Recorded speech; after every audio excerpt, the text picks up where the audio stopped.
all India level, what are the famous colleges or university that we have for bachelor's degree and also for Okay. master's degree? Not just for master's in agriculture science, but for MBA. I know one of like your college is one of the topmost, but what are the other colleges? I don't know both, like for bachelor's as well as for master's. Okay, so I'll start with the bachelor's degree. In bachelor's degree, there are actually in India almost every state has at least one university. In few of the states, they have 4 to 5 universities. Maharashtra has good number of universities. Gujarat has good number of universities.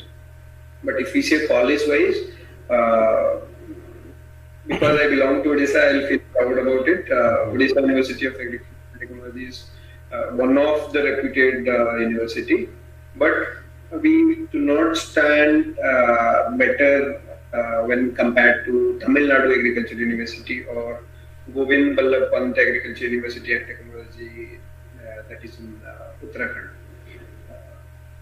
So, college-wise, like I said, because a lot of people, if you are joining a bank, then college becomes immaterial because Right. you have to go through the All India entrance, Right. common entrance test. Right. But if it is about campus, then these few colleges will have better prospect for campus. Okay, then if I talk about MSc, a lot of people join junior research fellowship, senior research fellowship after MSc. So college-wise, we have one good college at Karnal. Indian Agriculture Research Institute is the top institute in India, that is in Delhi. Then again, Tamil Nadu Agriculture University stands better. Uh,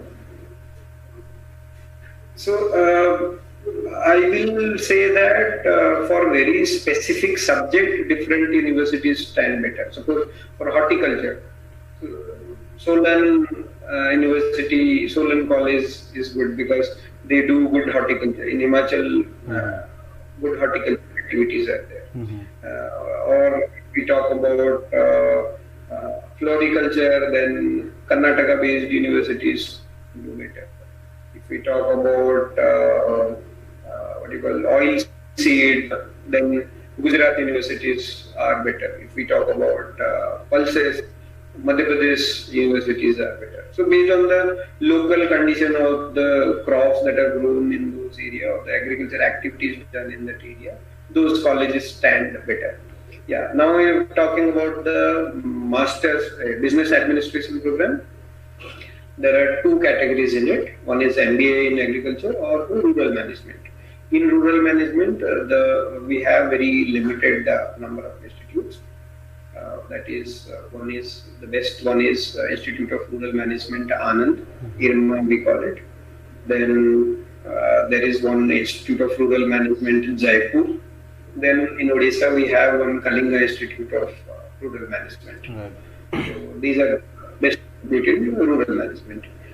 Then when it comes to MBA, I am Lucknow is having MBA in agribusiness. I am Ahmedabad is having MBA in agribusiness. Then National Institute of Agriculture Extension Management, that is managed Hyderabad.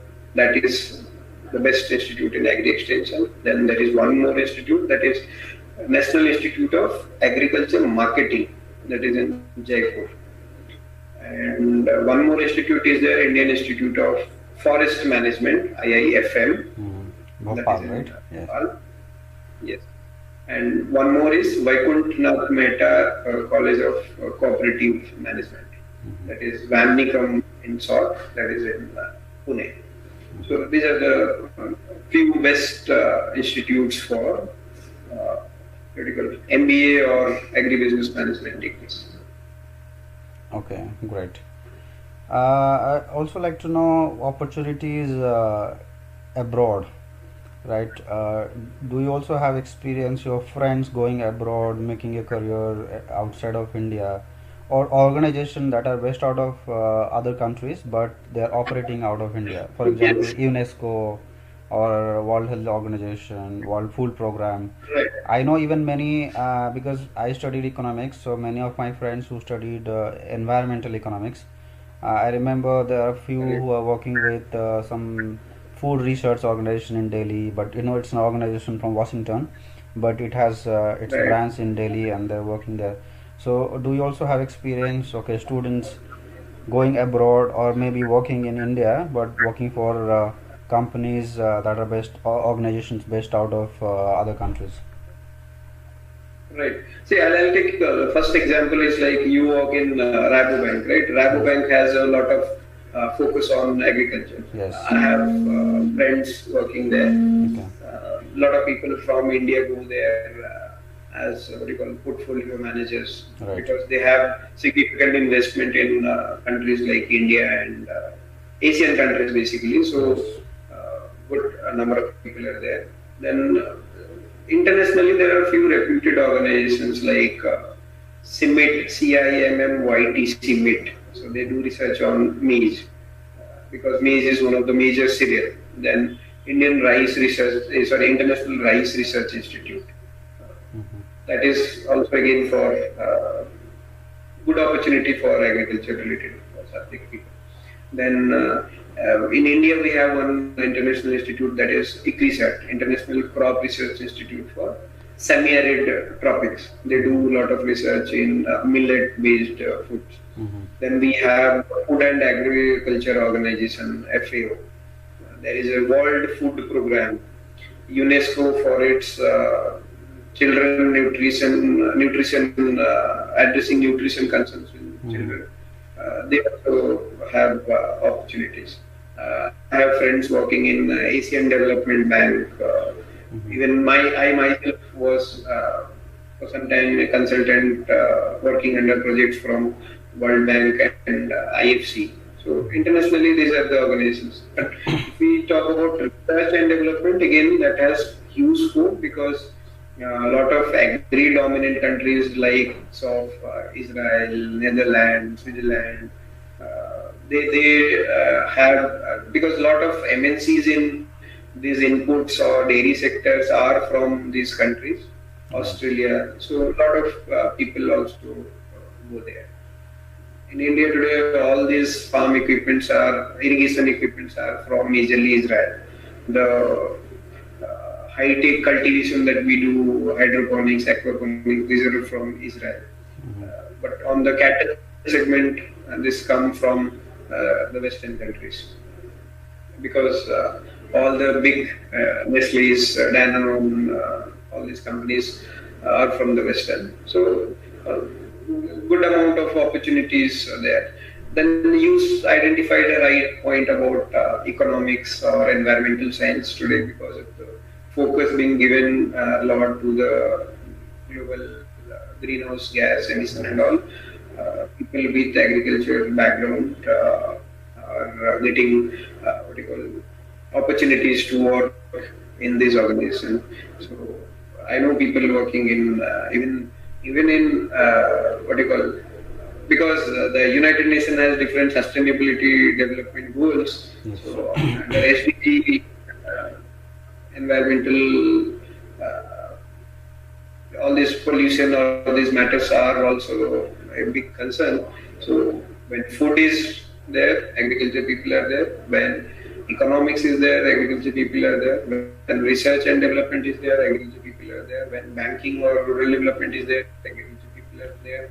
When environmental policies or international cooperation is there, still agriculture people are there. So, Yes. I think a lot of opportunities are getting open up in the international market, and people from India do get good chances. India being a member countries of these organizations, a lot of people go there. Even I know people joining under young professional program with different international bodies. Okay. What about this Indian Forest Service examination? Is it something that even students from agricultural science background go for? Is it something because I know that even people with forestry background or even zoology background, because there is some entry criteria also, right, for that. Yeah. So actually, for IFS, they run a different exam not part of the The normal normal civil civil service service exam, preparation right? that we Yes. know. But the eligibility for that is majorly agriculture, forestry, and botany as a subject. Mm-hmm. These three people get fair chances there. Okay. But one thing I also missed out to say is like forestry we discussed, but on the administrative part, like in most of the states, if we see the Public Service Commission or even the Indian Administrative Services, a good number of people with agriculture background have joined, Mm-hmm. and maybe because of having a dedicated course for 4 years, people opt this as a choice subject for writing different administrative exams. So, good number of agriculture officers or agriculture graduates are now have now become successful administrators in Okay. India. Okay. Right? Good. I'd like to know about opportunities in the policy making area. I know that you are working with the state government of Odisha on behalf of EY or PwC. I don't remember which organization it was in the policy implementation area, right? So, what are the Right. opportunities? I know that even central government hires consultants, right, from different fields for implementation Right. programs Right. and all. So, yeah, can you throw some So light on that? actually, there are need for first thing is sectoral experts. Mm-hmm. Like there are National Horticulture Board or National Horticulture Mission. They need people to identify different horticulture related activities and help farmer to do this. Or they hire consultants for appraising or identifying such projects and opportunities behind it. Then consultants are required, within NABARD there is a sister concern, NABCON. Mm-hmm. NABARD is totally in rural development and agriculture. So NABCON hired majorly agriculture subject people. Then, like I myself have worked in big four companies. So when the government hire consultancies, means as a company for policy making in agriculture, rural development, your forest management, then food processing. So a preference is given to people with agriculture background. Yeah, people with just bachelors may not get a great opportunity in these organizations, but people with masters or with MBAs with certain experience would Okay. get fair chance Okay. to work for. Okay, thanks. Just one last question, maybe, or maybe last few questions. One last question is that, okay, beside agricultural science, what are the other things that one is expected to know to sort of get these jobs? Not just get these jobs, but do well in these jobs. From my So basically, conversations, you're asking on the policy I mean, segment. except maybe the more technical jobs. I'm not talking about research, but jobs in Okay. banks, jobs in these government organizations. What are the other skills that one is expected to have in order to get jobs in these So, places? okay. So normally what happens is today if you do any bachelor degree, by default some sort of economics, some sort of soft skills are Yes, being part of the right. course, right? So what happens is if you know only agriculture, suppose you're joining a bank, you see a lot of also thing comes through experience. So maybe before joining, people would not know what is a balance sheet, what analysis has to be done, Yes, what are the different credit risks. Once they join, they learn it because in agriculture, within their 4 years, they have studied a little bit of economics, they studied little bit of yes, statistics, yes. uh, these internal ratios, how to create a project. Mm-hmm. Even if for farming, you need to create a project Right. which will get financed. So that outlook is required. And when we are talking about suppose consultancy and all, then what happens is core agriculture does not become the only need. It need to have you need to have an update about what is happening across the world. What other developments are happening in different states. Suppose in Odisha we do not grow Other than mango, we don't go mango, papaya, or banana. We don't grow much of fruits. So someone expecting a job in a national level institute or a central level organization is expected to have an outlook on overall Indian agriculture, what is happening, how the export import is happening, what are the surplus, how the processing opportunities are there. Yes. So I think based on the type of job, the skill set is will get filtered. So if you are working into rural development sector, then I think your major need will be how good you can gel with local people, how good you are in what do you call adjusting yourself to the climate, to the food, to Yes. the language, culture of people. If you are into rural development, Yes. Yes. so I think in general, beyond your subject knowledge, one has to have a better soft skill, which is very much needed. Yeah. The other part is knowing beyond your subject is what going to be the differentiator. Okay. I just know agriculture, that will not help me to stand out, because a lot of correlation happens. Today it cannot be a very specific. One cannot be specific that I just know how to grow rice. But where to grow rice, where rice is grown, what other varieties can be grown for improving the production or the productivity is required. For that, you must to have this knowledge about different activities happening around the country, around the world.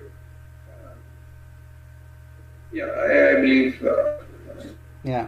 it's a mix of thing one has to have. It cannot be only agriculture. Right. Especially because agriculture is also now becoming one of the core sector for not just for developing countries, even for developed countries. Why? Because firstly, I think with the growing population, it is becoming very difficult for countries to meet the demand for food and other things related to agriculture. And secondly, I think it will be a differentiator in terms of sustainability, right? Countries have to sustain themselves when it comes to requirement for food, not just for human beings but also for the domestic animals. And therefore it's very important that one is self-reliant when it comes to agriculture. And India certainly is dependent, because I think majority of our population depend on this particular sector, on the employment. And second thing, that we are a population of one. Right, dependency on food is going to be there. Yes. So agriculture has to remain. That is first. Right. And because the population is growing but the land is limited, so the efficiency in the production has to improve. Today, vertical farming is happening. Yes. Today, high density plantations are happening. Yes, sir. Even rather, I will say, when all these production related activities are being focused, there is also a focus how to address on the greenhouse gas emission, because agriculture is one of the largest contributors. Yeah. So today people are trying to figure out alternatives of animal based protein. Right. And I think nowadays Right. a lot of companies are coming up with research and developing products, Yes. which is all plant based protein. Plant-based protein. Yes. So starting from egg, milk, dairy products, then meat, all these are going to be probably replaced with the plant-based activities. Right. So no need for cluttering to happen in the days to come. Yes. Okay. So so related to that, I'll ask the last question, which is that what are the opportunity in entrepreneurship, like in India in particular? I'm asking. I know, because I follow what's going on in the startup space in India, and there is something called Agri Tech, right, where you are you are actually bringing in technology to agriculture, not just to procurement or supply chain, but also to production, right? Yeah, actually, on the startup space, agri-tech has been a very highly having a significant opportunity. Today in the country, we have roughly about 600 plus startups working in different fields. So it could be improving the efficiency, it could be improving the productivity. It is about creating market linkages. Mm-hmm. India runs a program that is what do you call ENAM, National Yeah. Agriculture Market. It is Mm-hmm. one of its kind in the entire country. So on startup wise, good amount of technology is coming in. People are now going into precision agriculture where I know when to irrigate my crop, at what time I should use the drone to apply fertilizers, Yeah. to apply pesticides. They are trying to predict the weather and accordingly plan their farm activities. Yeah. And, so agri-tech wise, there is huge development happening, and because the country has a big opportunity for improving its own agriculture system, Mm-hmm. productivity or the production, market linkage and processing. So big scope is there. But when I say, when you also asked a question about entrepreneurship, Mm-hmm. not that one can go for entrepreneurship just having a startup. Right. One can go for simple growing of food and call himself as an entrepreneur. Right. You can raise a poultry, you can raise animals to do dairy, you can do a mushroom farming, you can go for fishing activities by creating artificial ponds. Yes. You can go for what you call growing cereals, fruits, vegetables, then so everything. One can just go for growing is one activity. Second is little value addition to them. I can go for just aggregating things, doing grading, sorting, then packaging and selling. Yeah. I can, that is one set of entrepreneurs. The other set of entrepreneurs are who will collect things from the farmers and connect to the demand area. Mm-hmm. Suppose Maharashtra grows, in India, onion is grown in Maharashtra majorly, Yes. but the entire country consumes onion. Mm-hmm. So this onion is transported to every part of the country. Yes. Apple is grown in Kashmir or Himachal. It gets transported till the southern corner. So Right. that there lies for improving the efficiency in the supply chain as well as on the price discovery through the market linkages. Right. So, uh, like we said, growing is the first possibility for a basic entrepreneurship that is possible. Mm-hmm. Then aggregating and supplying it to a local processor can also be can also be called as entrepreneurship. Yeah. Going for high value processing can be called as entrepreneurship. You can do the what you call market linkage from major markets to demand and supply based markets. Yes. And there can one found opportunities to engage themselves. Yes. Also, with these startups coming up, right, in India, I think the employment opportunities for agricultural graduates will also increase in future, right? Yes, They'll actually, also the be biggest worry for the country was after Green Revolution, we started producing much, but we didn't know where to sell. We did not have infrastructure to store them up for selling in the future. right. So, all these startups and agri-tech companies are trying to evolve those mechanisms. So where because production is sufficient right now, we are one of the what you call top producers in almost major commodities, Right. major agri producers. Right. But the problem is that only 25 to 30% is still going waste. Right. So these startups and entrepreneurs are trying to create an infrastructure where this wastage is reduced, and just by reducing this wastage, you will be adding up to the GDP, the gross value Right. output can increase. That is true. So, yeah, because there will be now a connection between the farmer and the agri-tech company or the startup for different activities. The role of agriculture graduates becomes more imminent to become the what you call ultimate carrier of Right. Right. things. Yeah. Maybe one last very small question before we end.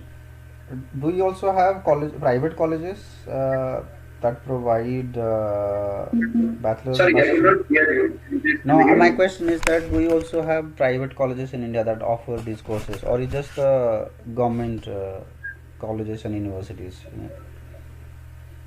No, a lot of private colleges has opened up. Like I said, there is a mass drift happening from technology-based graduate Right.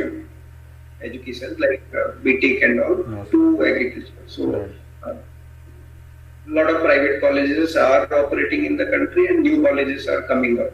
Like Allahabad Agriculture University is there. It is a private university. Okay. In Odisha, we have Utkal University, a central state government university, but they have an agribusiness management degree within that under a PPP program. That is mostly a private entity. Right. We have another Centurion University who has been running a complete 4-year degree for agriculture and horticulture Yeah. students. So that is private. A lot of private institutes are coming up. Even on the management part, I said, other than IAM or Manage or IRMA, NIAM, almost everything is private. Right. Right. Okay. Great. Okay, so it's been wonderful discussing with you. We have discussed 1 full hour. Uh, uh, okay, if you have more questions, we will let you know actually, because we have got few questions, but not related to the discussion actually. These are comments, not questions, so I will not take them up with you. But I have asked most of the questions that one would have if he was thinking about or she was thinking about pursuing a career in this field. But thanks, Koti Babu. Wonderful talking to you after a long time, and talk to you soon. Thanks, Mr. Jit. Very good initiative. And because agriculture is an emerging sector, I feel privileged to be part of this activity, and considering my subject as the first subject for you Yes. to start this series. And Excellent. because I myself is an enthusiast in agriculture, what I'll prefer is people who have different queries or they want more guidance on this subject, they can reach out to me directly, Yes. and I'm just available through a message. Yes. So people can just ping me or DM me on my Facebook, Insta, Okay. LinkedIn, Yeah. or anywhere. Okay. I'll be of help, and I'll try to help out as many people as possible. Okay. Great. I wish you would to carry on all these activities and keep giving people more options about choosing a choice-based career. Yeah. Thanks. Thanks, Koti Babu. Thank you, Vishwajit. हाँ, ମୁଁ end କରିଦେଲି session.